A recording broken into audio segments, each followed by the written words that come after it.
ഈ ബാനറും പൊക്കി പിടിച്ചുകൊണ്ട് പ്രതിഷേധിക്കാൻ ഇറങ്ങുന്നവന്മാർ ആദ്യം മനസ്സിലാക്കേണ്ട ഒരു കാര്യമുണ്ട്. മാനേജ്മെന്റ് ഇറങ്ങിയല്ല കളിക്കളത്തിൽ കളിക്കുന്നത്. ബ്ലാസ്റ്റേഴ്സിന്റെ ഈ ഒരു സീസണിലെ ഏറ്റവും ആവേശകരമായിട്ടുള്ള വിജയം, മത്സരം തുടങ്ങി 4ാമത്തെ മിനിറ്റിൽ പിന്നിലായി പോയതിനു ശേഷം അതിശക്തമായിട്ട് തിരിച്ചടിച്ച് സമനില വഴങ്ങി ഇഞ്ചുറി ടൈമിൽ ആവേശകരമായിട്ട് തിരിച്ചടിച്ച് നമ്മൾ ജയം നേടി വരുന്ന സാഹചര്യത്തിൽ ആ ഒരു താരങ്ങൾ സ്വാഭാവികമായിട്ടും കുറച്ച് അപ്രീസിയേഷൻ ആഗ്രഹിച്ചു പോയാൽ അതിന് എന്താണ് തെറ്റ്? അവർ ആ ഒരു അഭിനന്ദനം പ്രതീക്ഷിച്ച് ഈസ്റ്റ് ഗാലറിയിലേക്ക് വന്നു.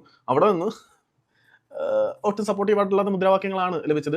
മാനേജ്മെന്റിനെതിരെ നമുക്ക് ദേഷ്യം ഉണ്ടായിരിക്കാം, വിദ്വേഷം ഉണ്ടായിരിക്കാം, എങ്ങനെയൊക്കെ ഉണ്ടെന്ന് പറഞ്ഞാലും ചോര നീരാക്കി കളിച്ചിട്ട് നമുക്ക് വേണ്ടി വിജയം നേടിക്കൊണ്ട് വന്ന ആ ഒരു താരങ്ങളെ അപ്രീഷിയേറ്റ് ചെയ്യാനുള്ള ഒരു സാമാന്യ മര്യാദ ആരായാലും കാണിക്കേണ്ടതായിരുന്നു.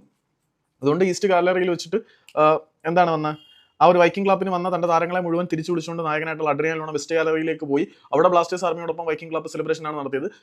മാനേജ്മെന്റിനോട് എന്ത് ദേഷ്യം ഉണ്ടായിക്കോട്ടെ, എല്ലാവർക്കും ദേഷ്യമുണ്ട്. പക്ഷെ ആ താരങ്ങളോട് നമ്മൾ ആ സമയത്ത് അവർ അഭിനന്ദനം അർഹിക്കുന്ന സമയത്ത് അവരെ അഭിനന്ദിക്കണം. ആ സമയത്ത് തെറിവിളി നടത്തുന്നതിനകത്ത് ഒട്ടും യോജിക്കാൻ പറ്റുന്നില്ല. അപ്പം താരങ്ങളെ തെറിവിളിക്കുന്നില്ല, മാനേജ്മെന്റിനെ വിമർശിക്കുന്നതായിരിക്കാം. വാട്ട് എവർ ഇറ്റ് ഈസ്, അവർ ഒരു അഭിനന്ദനം അർഹിക്കുന്ന സമയത്ത് അഭിനന്ദിക്കേണ്ടതാണ്. ആ സമയത്ത് പ്രതിഷേധിക്കാൻ നേരത്തെ സമയം ഉണ്ടായിരുന്നു, പ്രോപ്പറായിട്ട് പ്രതിഷേധിച്ചിട്ടൊന്നുമില്ലല്ലോ ഇവിടെ ആരും. പക്ഷെ ഈ ഒരു സമയം അവർക്ക് ഒരു അപ്രീസിയേഷൻ കൊടുക്കേണ്ടതായിരുന്നു എന്നാണ് എൻ്റെ ഒരു അഭിപ്രായം. നിങ്ങളുടെ അഭിപ്രായം